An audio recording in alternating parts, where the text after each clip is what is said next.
اعوذ باللہ من الشیطان الرجیم، بسم اللہ الرحمن الرحیم۔ ناظرین گرامی، ایک دفعہ پھر آپ سب کو خوش آمدید کہتے ہیں ہمارے اس اسلامک چینل پہ۔ ناظرین گرامی، آج ایک ایمان افروز واقعہ آپ دوستوں کے ساتھ شیئر فرما رہا ہوں۔ حضرت امام غزالی رحمہ اللہ علیہ اور اس کے ساتھ ایک بچے کا ایک بہت ہی خوبصورت واقعہ۔ حضرت امام غزالی رحمہ اللہ علیہ ایک دفعہ ایک قافلے کے ساتھ حج بیت اللہ پر تشریف لے جا رہے تھے۔ اثناء سفر جہاں قافلہ قیام کرتا، ایک 10-12 سالہ لڑکا بڑے والہانہ اور مجذوبانہ انداز میں چلتا پھرتا نظر آتا۔ امام غزالی رحمہ اللہ علیہ فرماتے ہیں کہ وہ اکثر میری مجلس میں آتا اور بڑے مؤدبانہ انداز میں بیٹھ کر میری گفتگو سنتا۔ اس کے اس ذوق شوق کو دیکھ کر میں نے پوچھ لیا کہ بیٹا، میں تمہیں اکثر تنہا دیکھتا ہوں، اس طویل سفر میں تمہارا سرپرست سربراہ کون ہے؟ تو وہ بچہ بڑے بے نیازانہ انداز سے گویا ہوا کہ حضرت، جس نے مجھے اپنے گھر بلایا ہے وہی میرا سرپرست سربراہ ہے، انسانوں میں تو میرا کوئی بھی نہیں ہے۔ میں نے کہا کہ آخر سواری کا خرچہ اور خوراک وغیرہ کا انتظام آپ کے لیے کون کرتا ہے؟ تو وہ کہنے لگا، جس کا مہمان ہوں وہی میرا کفیل ہے۔ امام غزالی رحمہ اللہ علیہ فرماتے ہیں کہ اس بچے کے اس جواب سے مجھے اس کی ایمان اور یقین پر بہت حیرت ہوئی کہ اس کا ایمان اور یقین کتنا پکا ہے۔ میں نے سوچا کہ اس بچے کی روحانیت ہم بڑوں کو بھی مات دے گئی۔ میں نے ارادہ کر لیا کہ اس بچے کی تمام ضروریات و اخراجات میں خود کیا کروں گا، لہٰذا تمام سفر میں نے اس کا خاص خیال رکھا۔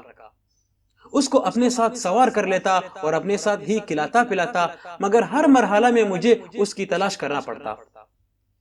وہ از خود اپنی ضروریات کے لیے کبھی نہ کبھی میرے پاس نہیں آتا، بس اپنی ہی دھن میں مست رہتا، قافلے سے ذرا ہٹ کر کہیں نہ کہیں نوافل و اذکار میں مہور رہتا۔ اس لیے میرے دل میں اس بچے کی کشش بڑھتی گئی۔ جب قافلہ مکہ معظمہ پہنچے تو یہی صورتحال تھی۔ میں اسے تلاش کر کے اس کی ضروریات کو پورا کرتا۔ جب قربانی کا دن آیا تو میں نے اپنے لیے جانور خریدا اور قربانی دے دی۔ پھر میں اس بچے کو تلاش کرتا رہا کہ اسے قربانی کے لیے کوئی جانور خرید کر دوں۔ تلاش کرتے کرتے آخر وہ نظر آ گیا۔ کیا دیکھتا ہوں کہ وہ میدان میں پڑا رو رہا تھا اور کہہ رہا تھا کہ اے اللہ پاک، میرے پاس تو کوئی رقم نہیں کہ میں تمہارے نام پر کوئی جانور خرید کر ذبح کر دوں۔ اے میرے اللہ، تو میری جان کی قربانی منظور کر لے۔ یہ کہتے کہتے اس کی ہچکی بند گئی۔ میں نے جلدی سے اٹھایا اور بیٹھ کر اسے گود میں لے لیا، مگر وہ زار و قطار سے رو رہا تھا۔ میں نے اسے تسلی دینے کے لیے کہا، بیٹا، میں تو تمہیں اسی لیے تلاش کر رہا تھا کہ تم میرے ساتھ چلو، اپنی پسند کا جانور خرید کر قربانی کرو۔ مگر اس قد دردناک انداز سے اس کا جسم ایسے کپ کپا رہا تھا کہ مجھ سے دیکھا نہیں جا سکتا تھا، اور بار بار اللہ پاک سے کہہ رہا تھا کہ اے اللہ پاک، میری قربانی قبول فرما لے۔ آخر اس نے ایک دلدوز آہ بری، تڑپا اور پھر چپ ہو گیا، گویا اللہ تعالیٰ نے اس کی قربانی قبول کر لی۔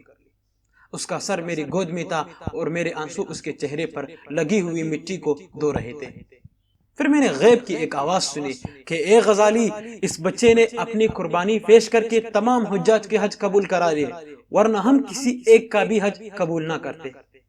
میں نے اس عاشق الہی کی میت کو کفنایا اور دفنایا اور سوچتا رہا کہ میرے سوا کسی کو یہ خبر نہیں کہ ایک بچے کی قربانی نے لاکھوں حجاج کے حج کو بارگاہ خداوندی میں قبولیت کا پروانہ عطا فرما دیا۔